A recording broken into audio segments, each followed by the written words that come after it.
Hello guys, आप सभी का MK हिंदी चैनल में स्वागत है। हमारे वीडियो को लाइक कीजिए और अगर आप हमारे चैनल में न्यू हैं तो हमारे चैनल को सब्सक्राइब करके बेल आइकन को प्रेस कर दीजिए ताकि आपको लेटेस्ट अपडेट मिलती रहे। चलिए अब वीडियो स्टार्ट करते हैं। प्रिय छात्रों, आज की 10वीं कक्षा की हिंदी तासिका में आप सभी का स्वागत है। आज हम अगली कविता कृषक गान यह सीखने जा रहे हैं। इस कविता के कवि हैं दिनेश भारद्वाज जी। यह एक सामाजिक काव्य है। इस कविता में समाज की अभिव्यक्ति, सामाजिक समस्याओं की अभिव्यक्ति यह कविता लिखी गई है। कवि दिनेश भारद्वाज जी का जन्म मध्य प्रदेश के मुरैना में 1943 में हुआ। इन्होंने कविताओं के द्वारा समाज की कुरीतियों पर गहरा प्रहार किया है और पाठकों को चिंतन करने के लिए विवश कर दिया है। इनकी रचनाएं ग्रामीण परिवेश से जुड़ी होती हैं। इनकी रचनाओं में देश की मिट्टी की सुगंध और आत्मीयता प्रकट होती है। अब हम कविता पढ़ते हैं। हाथ में संतोष की तलवार ले जो उड़ रहा है, जगत में मधुमास उस पर सदा पतझर रहा है। दीनता अभिमान जिसका आज उस पर गान कर लूं, उस कृषक का गान कर लूं। चूस कर श्रम रक्त जिसका जगत में मधुरस बनाया, एक सी जिसको बनाई सृजक ने भी धूप छाया। मनुजता के ध्वज तले आह्वान उसका आज कर लूं, उस कृषक का गान कर लूं। विश्व का पालक बन जो अमर उसको कर रहा है, किंतु अपने पालितों के पद दलित हो मर रहा है। आज उससे कर मिला नव सृष्टि का निर्माण कर लूं, उस कृषक का गान कर लूं। क्षीण निज बलहीन तन को पत्तियों से पालता जो, ऊसरों को खून से निज उर्वरा कर डालता जो। छोड़ सारे सुर असुर मैं आज उसका ध्यान कर लूं, उस कृषक का गान कर लूं। यंत्रवत जीवित बना है मांगते अधिकार सारे, रो रही पीड़ित मनुजता आज अपनी जीत हारे। जोड़कर कण कण उसी के नीड़ का निर्माण कर लूं, उस कृषक का गान कर लूं। इस कविता के शब्दार्थ देख लीजिए और अब हम एक एक पद करके कविता को सीखेंगे। पहला पद है, हाथ में संतोष की तलवार ले जो उड़ रहा है, जगत में मधुमास उस पर सदा पतझर रहा है। दीनता अभिमान जिसका आज उस पर मान कर लूं, उस कृषक का गान कर लूं। इन पंक्तियों में कवि कहते हैं कि किसान विश्व का पालक और अन्नदाता है, लेकिन आज वह स्वयं मूलभूत सुविधाओं से वंचित होकर हाथों में संतोष की तलवार लिए हुए अपने जीवन में तेज गति से आगे बढ़ता चला जा रहा है। अर्थात जीवन में आने वाली विपरीत और कठिन परिस्थितियों में भी वह संतुष्ट रहने का प्रयत्न करता है।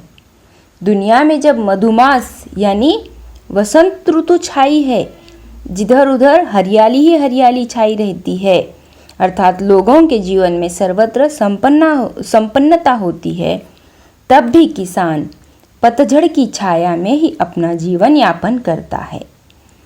वह हमेशा दुखी होता है, पतझड़ की तरह वह हमेशा दुखी रहता है, परंतु उसकी दीनता भी अभिमान के समान है। इसलिए ऐसे स्वाभिमानी किसान का कवि सम्मान करना चाहते हैं और उसकी खोई हुई प्रतिष्ठा से स्थापित करने के हेतु कवि उन पर गीत गाना चाहते हैं। अगली पंक्तियाँ, चूस कर श्रम रक्त जिसका जगत में मधुरस बनाया, एक सी जिसको बनाई सृजक ने भी धूप छाया। मनुजता के ध्वज तले आह्वान उसका आज कर लूं, उस कृषक का गान कर लूं। अब इन पंक्तियों में कवि कहते हैं कि लोग किसान द्वारा निर्मित खून पसीने की अनाज रूपी कमाई का शोषण करके अपना विलासितापूर्ण ऐश्वर्यपूर्ण जीवन जीते रहे। ईश्वर ने भी किसान पर अन्याय ही किया है।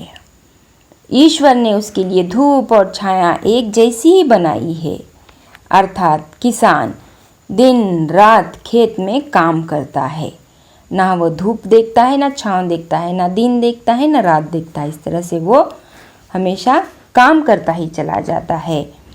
इसलिए कवि मानवता का ध्वज हाथ में लेकर किसान का आह्वान कर रहा है। यह किसान का खोया हुआ सम्मान उसे वापस दिलाना चाहते हैं। इसलिए कवि उन पर गीत गाना चाहते हैं, किसानों पर गीत गाना चाहते हैं। अगली पंक्तियाँ। विश्व का पालक बन जो अमर उसको कर रहा है, किंतु अपने पालितों के पद दलित हो मर रहा है।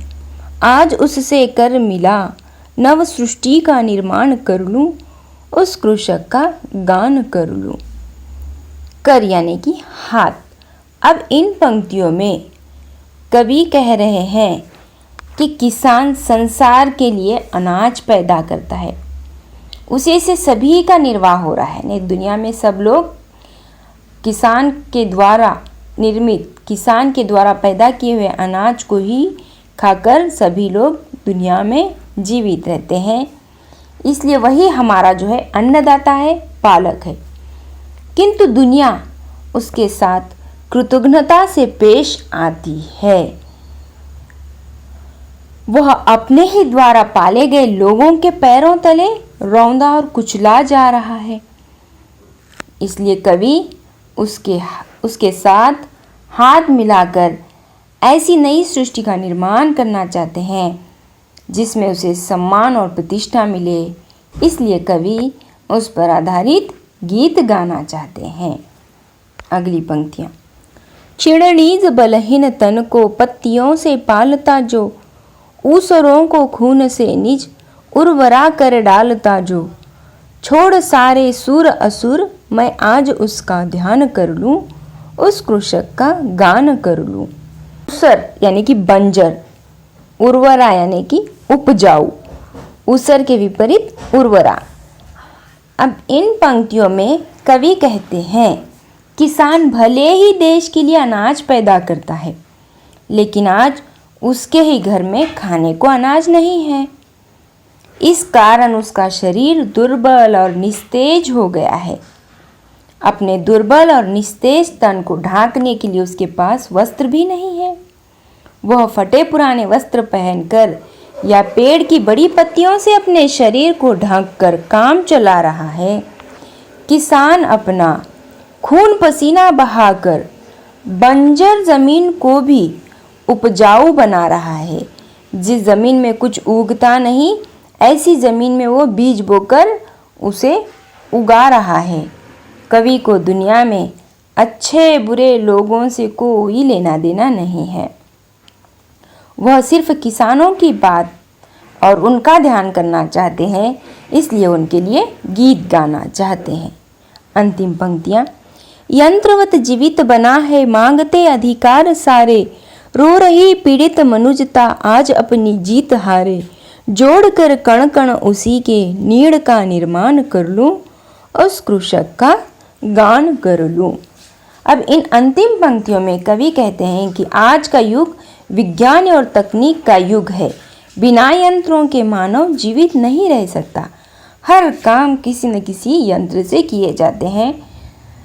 आज के इस युग में सभी लोग अपने अपने अधिकारों की मांग कर रहे हैं, लेकिन हमारा दुर्भाग्य यह है कि आज भी हमारे देश में किसान का बुरा हाल है।